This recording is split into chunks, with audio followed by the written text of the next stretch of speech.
Précédemment, dans les chroniques de Donjon, nos héros cherchent à rejoindre Kartok, la capitale de l'Empire, pour lever la malédiction de la princesse Tuva.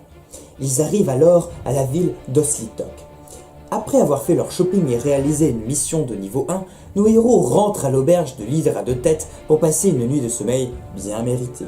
Mais est-ce que cette nuit qui s'annonce si tranquille le sera-t-elle vraiment? Ou est-ce le calme avant la tempête? Pour le savoir, eh bien, restez avec nous.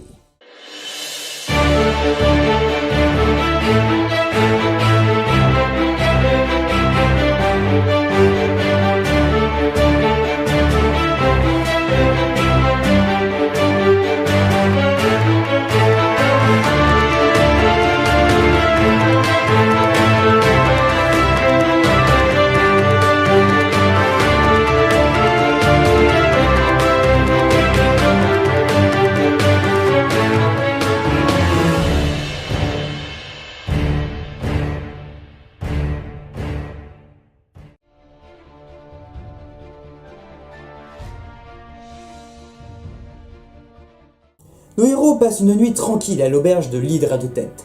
Ce soir-là, Yorek le nain fait un rêve étrange. Il est accompagné d'une licorne des plus charmantes, jusqu'au moment où celle-ci se décompose et se met à fondre sur place. Une odeur de pourriture commence à prendre le nez du nain, si bien qu'il est saisi par une envie de vomir. Le pire est le moment où il comprend que cette odeur ne vient pas du rêve, mais de la réalité. Quand Yorek ouvre les yeux, une créature au corps flétri saute sur notre héros. Il s'agit d'une goule, un mort-vivant au teint pâle et au dos courbé. Le nain a à peine le temps de quitter le lit en lâchant un cri de pleutre que la goule déchire le matelas de ses ongles pointus. À ce cri, la princesse Tuva et l'ambidextre Sium bondissent de leur lit. Ils se dirigent vers la chambre de leur ami avec le minimum de leur équipement. Seul contre la créature, Yorek essaye de se défendre avec son bouclier, mais le mort-vivant réussit à mordre l'aventurier au mollet. Le nain se sent alors fiévreux et se retrouve paralysé. Sium entre avec fracas dans la chambre et combat la créature avec le soutien de Tuva. Au moment où Yorek reprend le contrôle de lui-même et qu'il est enfin disponible pour le combat, la tête de la goule gît déjà au sol, plantée par la rapière de l'ambidextre. À ce moment, les aventuriers remarquent le brouhaha qui s'anime à l'extérieur. La princesse lance un sort de détection des morts-vivants qui fait alors éclater la vérité. La ville est en train de se faire attaquer par une gigantesque armée de morts-vivants. Nos 5 aventuriers, Tuva, Sium, Yorek, Nalurast et Gillian, une alpheline barde membre mineur du groupe d'aventuriers, se sont rassemblés et ont repris possession de leur équipement. Maintenant qu'ils sont correctement équipés, ils participent à la défense du bâtiment qui commence à être envahi de ces créatures. Les héros initient un combat musclé contre les squelettes avec l'aide de quelques clients de l'auberge qui ont préféré combattre plutôt que fuir. Après moult efforts, les aventuriers reprennent enfin le contrôle de l'auberge et sortent dans la rue.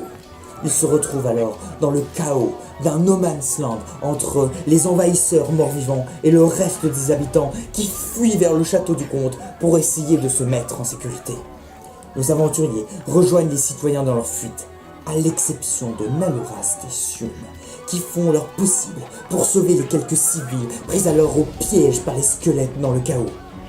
Ce retard, pris dans leur fuite, est fatal pour Sium.